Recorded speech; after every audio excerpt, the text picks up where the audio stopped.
Hello. This is the lecture for European history for Friday, the 4th of December, 2020. Where we've been is we were talking about the Enlightenment philosophers. Thomas Hobbes and his Leviathan, the notion that life is short, mean, and brutal, that the Leviathan can compensate for this, but we have to accept our role as cells in a greater body ruled over by the king and his government as a central nervous system. If we rebel against that, we become like a cancer, a rebellious life form inside a greater life form, and we end up bringing it down, destroying or weakening the Leviathan. John Locke ends up being given the honor of writing the English Bill of Rights in 1689, a year after the Glorious Revolution restored established William and Mary as Protestant monarchs of England. The root of his political philosophy that guides this is explained in his two treatises. And they rest on the principle of natural and inalienable rights. Rights that every human being is born with, that cannot be alienated from them or taken away from them without due process of law. These are life. We have a right to life. We have a self-evident right to life. We are created, we are born, we live, and then we die of something. But you don't have the right to take what nature has given and kill it unless there is a war or unless the person has committed a death penalty offense and has been adjudged by a jury of his peers or by a magistrate of the government through the legal system to be deserving of a death penalty punishment. Aside from that, life is sacred and you will not take it. We have a natural, inalienable right to life, liberty. We have a right to freedom. We can reason, we can control ourselves. One version of the American dream, as I phrase it, is if all men have priceless value, as the Judeo-Christian tradition asserts, that we are created by a loving God with an immortal soul, you cannot put a price on a human being. This is despite slavery, but you cannot put a price on a human being. If people are valuable in and of themselves, as ends as well as means, and if people can learn reason, if we can think clearly, logically, objectively, without prejudice, without emotion, if we thoughtfully decide what we're going to do rather than viscerally react like an animal, then we are able to control ourselves. And if we are able to control ourselves, we know reason. We can learn reason. Reason can help us to control ourselves and lead valuable lives. If all men have priceless value and all men can learn reason, then all men should be free. Then human beings should be free. If we are valuable, if we can make important and wise decisions on our own, then we should be free. We should not be beholden to big daddy government. We should be empowered to make most of the important choices on our own. Now, Locke is not an anarchist. He believes in people being lawful. But he also believes that the demon government, which is useful in many ways, needs to be constrained. And his philosophies are going to really influence the founding fathers of the American Republic. The second of the great, Locke being the first, of the greatest Enlightenment philosophers are Jean-Jacques Rousseau, Frenchman. And Rousseau's ideas really influenced the French Revolution. They inspired Jefferson, but ultimately it's Locke more than Rousseau that inspires the American Revolution. It's Rousseau more than Locke that inspires the French Revolution. And Rousseau talks about the social contract, which is a notion that human beings in primitive times came together to form societies. As such, they're able to benefit from working collectively and cooperatively, building massive irrigation projects, building cities, building monuments, building societies of laws and peace. but you have to pay a price. The contract that we implicitly involve ourselves in when we are engaged in civilization is that in return for the benefits of being part of society, we must obey its laws, we must follow its rules. This is a much more positive way of describing some things that Hobbes talked about in Leviathan. The idea is that as we benefit from society, we owe society loyalty and self-control. We can't be wild men. Rousseau also talks a lot about equality. And for Rousseau, the notion of equality is paramount. For Locke, the notion of liberty is paramount. Now, liberty is giving people maximal freedom and having government do as little as possible to interfere with that freedom. Government's job is not to control free people, it's to protect their freedoms. That's why everyone makes an oath to the U.S. Constitution, which that flag represents, and not to any person or to the land. It is to the ideals of freedom that are in our basic law. But Rousseau's idea of equality implies more than simple equality under the law. That's part of it. That people should be judged not on the basis of who they are or who their father was, but on the basis of what they do, what they choose to do. That's equality under the law. There's also equality of opportunity, which is implicit in Rousseau, which says that nobody should be barred from pursuing their dreams because they are a certain type of person. That the government and the law should not impede people from pursuing their dreams. Equality of opportunity, which is a more nebulous concept. But Rousseau lurches towards equality of result, which is a restructuring of society, a redistribution of power and of wealth, the idea that no human being should be incredibly poor or incredibly rich, that equality is more than about opportunity and being judged fairly under the law, that it is about somehow equalizing to some degree the results in life. That's something that Locke doesn't particularly agree with. It's something that I certainly, as a conservative, don't agree with. But it is a powerful motivating force, especially if you are very, very, very desperately poor. Then there's Francois-Marie Arouet, Voltaire. Voltaire is not so much a philosopher that inspires the government of the American Republic or the French Republic for that matter. But what Voltaire does is he is a social critic. He serves a similar role to comedians who satirize government and society, like the best skits on Saturday Night Live. What Voltaire does is he pokes fun of ideas and pretensions that get in the way of people doing what maybe they should do, what would be best for them. So,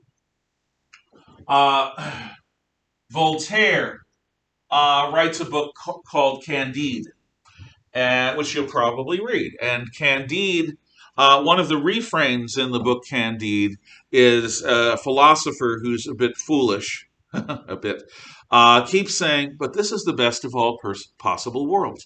But this is the best of all possible worlds. And the idea is that the philosopher is saying, Pollyannishly, faithfully without reason behind it, that for whatever reason, things could be worse. So whatever horrors we're going through, this is the best of all possible worlds. This is happening for a reason. And Voltaire implicitly questions this notion of being hopeful to the point of idiocy. Voltaire satirizes people. He makes fun of them. One of Voltaire's more famous quotes is, "And I had but one prayer, that God make my enemies ludicrous. And behold, he granted it." Now that's snarky.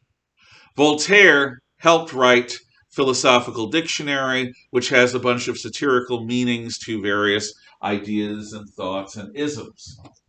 Now, Voltaire ends up being an advisor in the courts of Catherine the Great, but he's especially known. He was kicked out of France because they don't want him around. He's too much of an acid wit.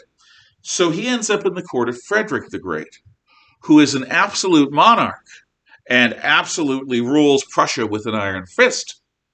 But he sees himself as an enlightened monarch. And if you think about it, if you're one of those people, unlike me, who believe that government can be a force for good, there is no form of government better than an absolute monarchy with a wise and good king.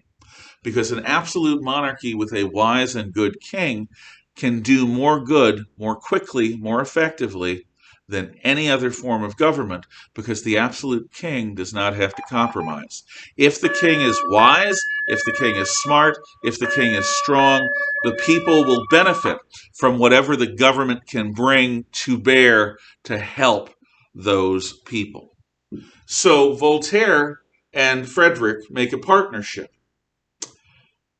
And Frederick tries to take the wisdom of Voltaire to apply, to the extent he can, to the realities of governing the kingdom of Prussia. Ultimately, though, Voltaire has got to leave because he just will not stop being a smart aleck. And it really doesn't work. Ultimately, the liberty of man, can that really be achieved by a total, an absolute monarch that retains their absolute authority? That's a real problem. So ultimately, that fails. Now, we're going to look next at how the Enlightenment is involved with the heritage behind the United States Constitution. And we're going to start with scales of government. The scales of government, the continuum, the timeline of government that most people learn in civics class is, on the right side, there's fascism. And on the left side, there's communism. And in the middle is liberal democracy. It's like Papa Bear's bed, Mama Bear's bed, Baby Bear's bed. Liberal democracy. Not too fascist, not too communist. This is the ideological continuum or scale of government. The problem is the ideological scale of government just talks about the propaganda of each side. And frankly, fascism is socialism. Communism is socialism. They are both variants. Communism is international socialism. Fascism and Nazism are national socialism. Communism is revolutionary socialism. Fascism is socialism through taking over the government, which is sort of revolutionary, and warfare. In fact, to be the victim of a fascist or communist government, it's basically the same. Their pillow talk, their propaganda, their slogans to gull the true believers, notwithstanding, they both govern in a totalitarian fashion. So I suggest the functional scale of government, or the functional continuum of government. On the one hand, you have anarchy, which is the absence of control, the absence of government, total unrestrained freedom, and the violence and instability that comes with that. On the other side, you have totalitarianism. Totalitarianism is the total application of government power, establishing a society where there is no word for no in the language, where there are effectively no curtains or doors on any of the doors and window openings. A society where the government commands every aspect of individual life. That's totalitarian. So, while communists and fascists argue over why they're doing what they're doing, what they both do is totalitarian. The total control of people. The opposite of totalitarianism is not another form of a totalitarianism. The opposite of totalitarian, total government, is the absence of government or anarchy. And Baby Bear's bed within this continuum is still liberal democracy, our form of government, our constitution, the idea of inalienable rights, and a limited social contract. Now, the heritage of the Constitution goes back to Hammurabi of Babylon. Hammurabi's code, as you'll recall from last year, says an eye for an eye, a tooth for a tooth, a life for a life, which is actually a hell of a lot more merciful than what it replaced. Modern people think that the Code of Hammurabi is somehow cruel. People have bumper stickers. An eye for an eye will make the world go blind, which is not the point. What had existed before was the law of family, where there was an escalation in violence. You give my sister an Indian burn, I'm going to break your arm.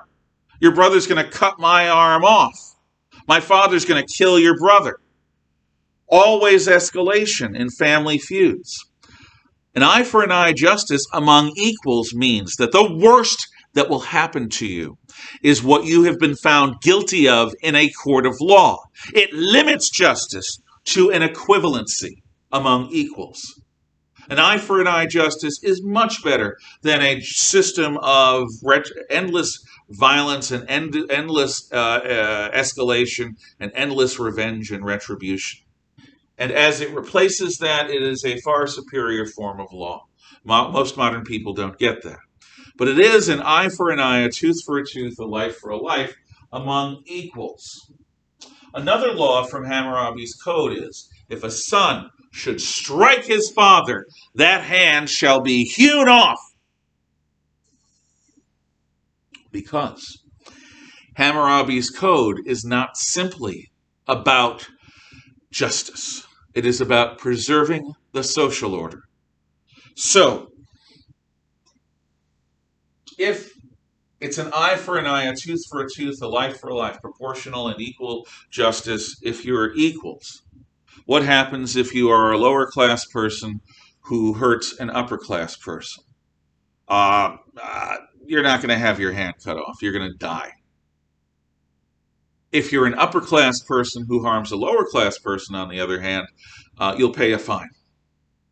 The social order is to be preserved. Why? Because if a son should strike a father, he'll get his hand chops off. What is that really saying? Well, that's saying that the father-son relationship is a practice for the relationship between a subject and a king. And a son that grows up smacking Pappy around is going to grow up to be a man that rebels against his king. And Hammurabi will not have it. So, the upper class pays money, the lower class pays with their life. It's not about equality, it's about preserving the social order, making sure that people obey the hierarchy of society.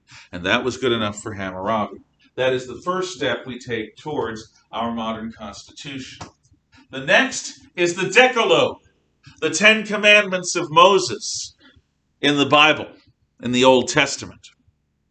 Now, the Decalogue is divided into basically two sections. First of all, depending upon the translation, there are about 14 commandments in the 10 Commandments. Jews, Catholics, and Lutherans, and Orthodox and Reformed Christians all translate the 10 Commandments differently. For some, thou shalt not make a graven image is its own commandment. For others, it is part of honoring the Lord your God. There are a few religious things. I am the Lord your God, you shall have no false gods before me. Thou shalt not make a graven image. Thou shalt keep holy the Sabbath day. Those are definitely religious. But the majority of the 10 Commandments of the thou shalt not category is about a healthy, harmonious society. Honor your father and your mother. Respect what they have done for you. Thou shalt not kill, which means thou shalt not murder. Warfare and execution of capital criminals is allowed.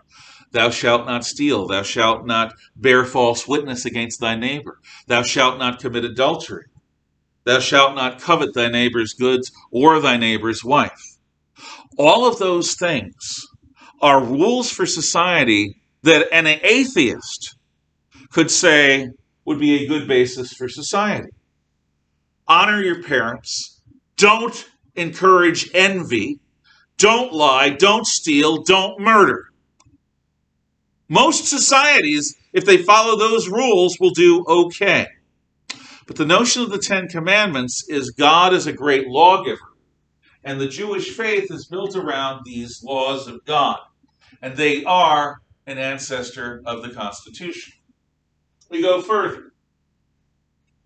In Athens, as you learned last year, they established a democracy under several constitutions. The Constitution of Solon, the earlier one, is against corrupt politicians. But the Constitution of Cleisthenes brings to Athens participatory democracy, where citizens take personal part in the governance of their city-state. Definitely an ancestor of the U.S. Constitution. Then there's the 12 tables of the Roman Republic. The Republic was rife and riven by stresses between patricians and plebeians. The plebeians had left and gone on strike, and they demanded as a condition of returning to Rome to work with and for the patricians that laws be made public. And so the 12 tables were carved into stone tables, tablets that are table-shaped, that anyone can read or anyone can hire a scribe. This is what most people did because most people were illiterate, to read to them. These were laws that were written for everyone to see, and there was little to no wiggle room in those laws. That's the law everyone is accountable for. And that means that in addition to the 12 tables being public, it aspires to blind justice. And what blind justice is you are to be judged on the basis of your actions, not on the basis of who your father was. You are to be judged on the basis of your choices and your words, not on the basis of your social standing. That's huge. People can accept a law code as absolutely legitimate if it is fairly applied. But if it's not fairly applied, forget about it. It is inherently unfair. It is simply a tool of power. So we have the idea of proportional justice, of a harmonious society, of an example of how people can take a role in their own governance, and the idea of public laws that aspire to blind justice. Another ancestor of the U.S. Constitution, you will find in your notes, is Judeo-Christian morality. First of all, God is above all. And the only real king that a Christian should have is Christ. Every human monarch is a stand-in for Christ. In a Christian society, every monarch is an imitation of Christ, and you can see how far many of them veer from that example. But in the West, unlike in the East, every human being is accountable to God, including the king. The king and his government is accountable to God. And the fact that the church remains independent and strong helps the kings be held to account when they veer out of it. In the Middle Ages, they're excommunicated if they go too far, and they have to make peace with the church to come back. This church power keeps the kings honest and limited, because the concept is that the king is not a god. The king is under God, and he rules by God's sufferance. And if the king forgets that, he loses his legitimacy, and people are no longer obliged to follow him. That's huge. Also, the notion from Jewish and Christian belief that's at the heart of Western civilization is that each of us is made in God's image. In the image of God we are made. Male and female we are made. And what that means is you can't use people. Now, it takes a long time for Christian Western civilization or Judeo-Christian Western civilization to actually get anywhere near living up to that ideal. But that ideal is there from the beginning, making it impossible, or at least very difficult, for any Christian nation to treat its people like disposable tools, to treat them too much like slaves. Now, obviously, there are exceptions. We've talked about slavery very recently. But in a Judeo-Christian society, the emperors are not going to be able to do what they're able to do in East Asia or South Asia or in the Middle East. They are limited by the constraints of Christian notions of good governance and the dignity of human life. However poorly they live up to that, they still have to are accountable to standards like that, and the church will occasionally hold them to account. This is why the Christian faith is so important to Western civilization as it develops, because this idea is redefined age by age, generation by generation.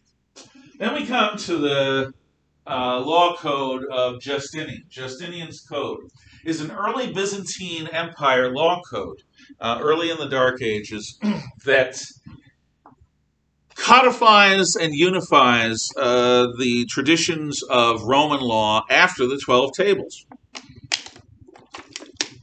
particularly the Roman law of the Roman Empire. The Justinian Code does establish two levels of Roman citizenship.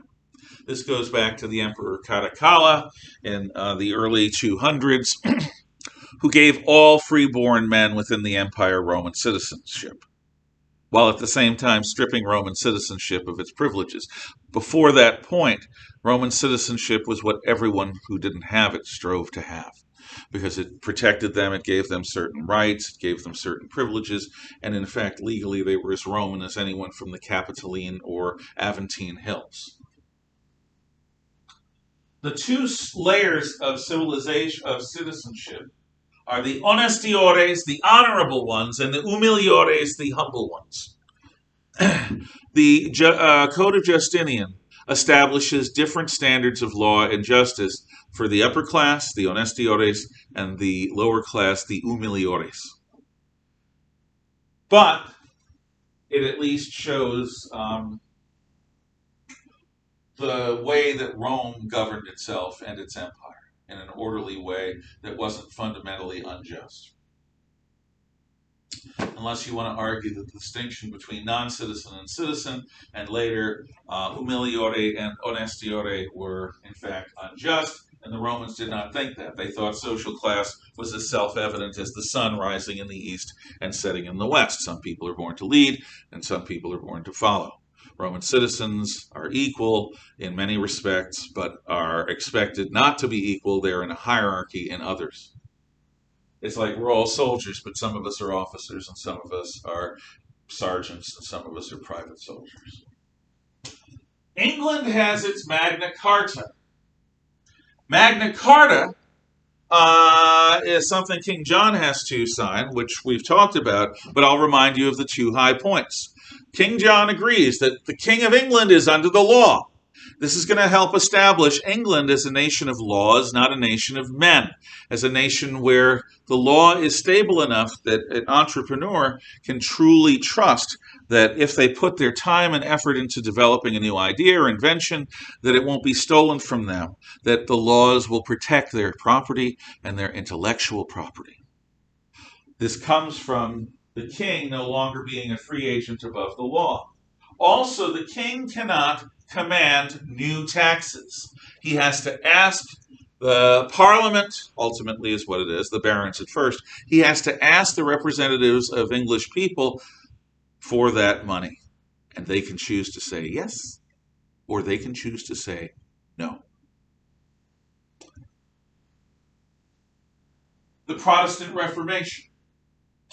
The Protestant Reformation breaks the power of the Roman Catholic Church.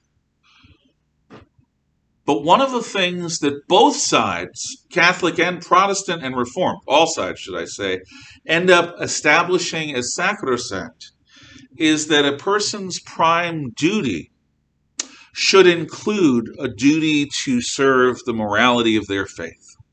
In other words, people are accountable to a good morality. And if the government violates that, the government loses legitimacy. People can go to war over things like that. Also, The Protestant Reformation talks about a priesthood of all believers. The separate hierarchy of the church over the laity is changed in Protestant and Reformed lands to a much more egalitarian democratic model. In fact, the Book of Order of the Presbyterian Church of the late 1700s is the model that is used by the Constitutional Convention to help set up the American legislature, the Congress, the Senate, and their relationship to one another and to the presidency and to the courts.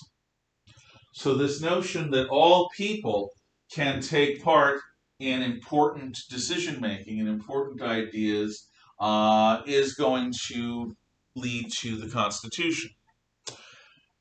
The age of absolutism causes a lot of people to react against the notion of total unfettered government power. Yes, after the wars of religion, the religion of the king is the religion of the people. But in the age of absolutism, in imitation of Oriental monarchs, and we've talked about this, the kings of Europe aspire to the kind of total unlimited unfettered power that they think the emperors of China and Japan have. Really not, but they think they do. And this causes reactions against it, including a movement of Reformed Christians out of England. You end up with the fundamental foundational laws in British North America that include the Mayflower Compact, which is an agreement among Christians to establish what they think will be God's new Israel in the wilderness. This is an attempt to make a just society, the Mayflower Compact. So, too, are the Fundamental Orders of Connecticut from 1649, an early colonial document established by Reformed Christians to rule themselves as Englishmen under God in their colony. So there's a degree of popular government. Now, one of the fundamental differences between absolutist monarchs and the Enlightenment that comes as a result and a reaction against absolute monarchs is absolute monarchs have a very simple three-way hierarchy. The Lord God Almighty creates kings to rule over people. We are accountable to the king as a service to God, because God put this king over us, the people. The Enlightenment philosophies that come out of the Protestant Reformation and its attempt to establish Christian societies that are not necessarily monarchical, that involve the notion of the priesthood of all believers, is that human beings create government. God creates man. Man creates government. Government is created by man under God to serve man. Government is not man's master, like the monarchists would argue. God places a king over the people. Government is the servant. Government is there in order to serve the interests of the people. And if the people find that the government has failed, the government will be cast out and replaced. God creates men, individual human people create government. So this basic Enlightenment notion is different, but it is a part of the Glorious Revolution of 1688, of John Locke's reforms that give England a Bill of Rights and that constrain government. The government that governs best governs least is a conviction that most Enlightenment philosophers would agree with. Most Enlightenment philosophers would not say that the government is a great source of good. They would say that government is a necessary evil, necessary to protect our fundamental laws against all enemies, foreign or domestic, to protect us from invasion and outside conquest, and to protect us from anarchy within and from revolution. To protect our rights, to protect our freedoms, government must be constrained. So, in the Enlightenment philosophy of Rousseau, you have this notion of the social contract, where people must give up some of their freedoms in return for the benefits of participating in society. But Locke's notion of inalienable individual rights says that government, to the extent it exists, it needs to exist, exists to protect our life, our liberty, and our property. And a government that does these things is legitimate, and a government that doesn't do these things or becomes a threat to life, liberty, and property becomes illegitimate and no longer deserves our loyalty. Again and again, you see that the people, their loyalty to the government is conditional upon the government doing what the people say they should do. The people are masters of government. It is not the other way around. And this is important to remember as an American. Whatever your belief system, the Founding Fathers were inspired by the idea that God creates us as individuals and that we then contract out to government jobs that need to be done. And so long as the government, first and foremost, protects and guarantees our freedom, it deserves our loyalty. But when it becomes a threat to that freedom or irrelevant to the protection of that freedom, it loses legitimacy and it must be replaced. And it's our job to do that through the electoral process or through other means, including up to revolution. Now, the U.S. Constitution, which comes out of this, and we'll talk about the American Revolution later, but the U.S. Constitution is divided into two sections. The Articles of the Constitution are designed to explain exactly what the United States federal government is allowed to do. Anything that's not explicitly there shouldn't be done. Now, this idea has been abandoned long ago by statists who want to increase the power of government for our own good. But the original intent of the founders was to make a strong federal government, strong enough to deal with the states and control them if necessary, but not a government strong enough to threaten the fundamental liberties of the people. A government that is responsive to the people. And that's where the second part of the Constitution comes in. The amendments to the Constitution. The amendments to the Constitution include the first 10 amendments, which are our Bill of Rights, giving us freedom of speech, freedom of assembly, freedom to keep and bear arms, freedom from unreasonable search and seizures, from cruel and unusual punishments, and so forth and so on.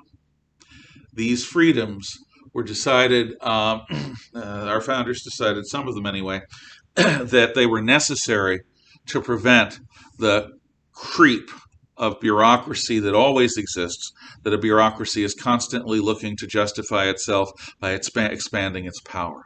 The amendments to the Constitution are designed to make it unnecessary for us to have to rise up and fight and overthrow a tyrannical government to replace it with a liberty-oriented government. Our founding fathers knew exactly how dangerous and scary that was. So they set up the Constitution, but they also set up two ways of changing the Constitution if unexpected events occurred in the future. And since ours is the oldest Constitution still functioning continually in modern times, things do change. So we have an amendment process that can change the Constitution, add things, change things, subtract things. This is how former slaves get the right to vote, get citizenship, all that. This is how women got the right to vote. This is how alcohol was made illegal and then was made legal again. These amendments to the Constitution are one way that we can change things. The other way that we can change things is to have 3/4 of the states, I think it is, decide that there needs to be a new constitutional convention, that the old Constitution no longer applies, and that a new Constitution should take over. Now, I will tell you, and this is not simply me being a conservative, the American Constitution is designed to constrain government and limit its power, to protect the rights of the people, and to protect both sides in an argument. Socialism, which is the government taking over areas of the economy to care for the people, involves a government power that is out of balance with anything the Founding Fathers would want. So there is a conflict because many Americans are tempted by the idea of socialism. In order to bring these notions forward, they either have to make laws that are not necessarily in the spirit of the Constitution, but that they at the moment have the power to do, that can hold up in court. Or they can try to control the courts, or they can establish new amendments to the Constitution or call for a constitutional convention. Or they can try to do an end run around the Constitution and maybe change the courts, like by expanding the number of Supreme Court justices, or by expanding the number of states to unbalance the political balance that exists now between liberals and conservatives in favor of one side. In those cases, the question is, would those be constitutional in spirit? Would those be legal? Or would those be decided as unconstitutional? We don't know. But one of the great challenges of our Constitution today is that many Americans don't think that it still applies to life today. Others, like myself, absolutely think that it is the only guarantee of our personal liberty and freedom in the face of an increasingly powerful government. Think about it. Today, you have learned about the heritage of the American Constitution in a very, very, very quick fashion. Next time, we'll talk about how the Enlightenment is applied, and we'll move through the next week, the American Revolution and the French Revolution. Thank you. Have a good weekend.